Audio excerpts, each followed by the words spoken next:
sometimes we hear all kinds of things like that we've been conditioned or that we have resistance or any of these things, and they become something that seems to have an independent nature.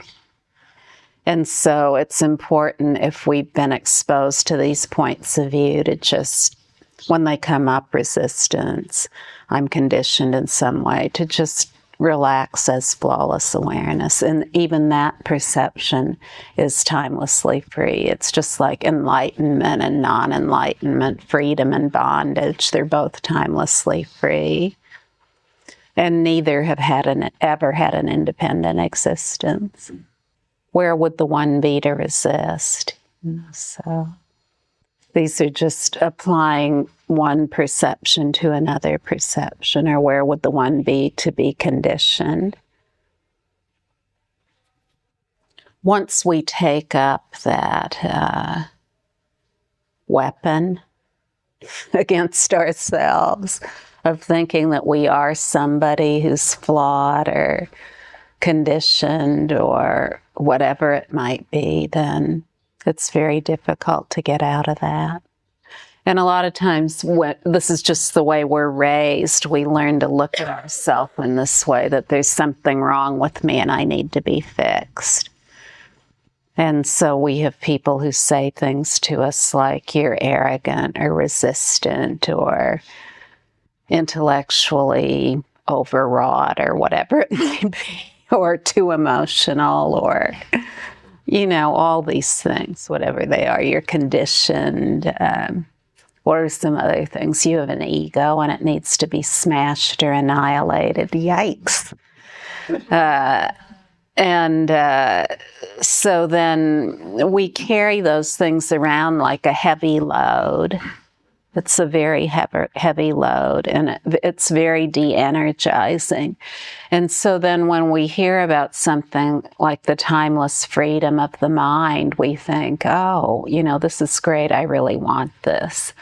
And because we have this habit of thinking of ourselves as flawed, then for most of us, we go to a teaching where they'll agree with us.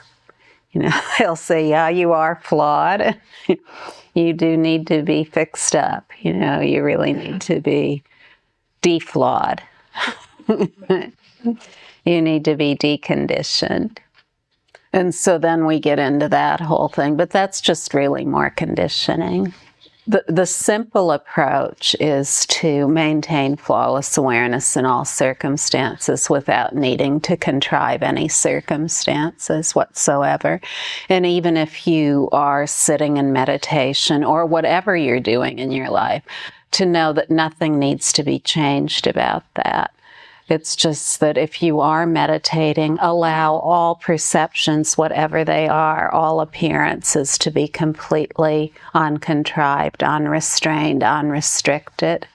Whether you're sitting on a meditation cushion or doing walking meditation, or you don't do any of that and you're just going on about your ordinary life. But especially if you are sitting in meditation, let all perceptions, whatever they are, be wide open and free, unrestricted. Maintain flawless awareness in the direct encounter with these. This is freedom in immediate perception. That's all there is, freedom in immediate perception, forever and always. And then when you're going about the rest of your day, nothing changes. Freedom in immediate perception, whether you're sitting, walking, standing, lying down, sleeping, dreaming. There's always only freedom in immediate perception. So nothing needs to be contrived. No special circumstances need to come about. And at the same time, nothing needs to change.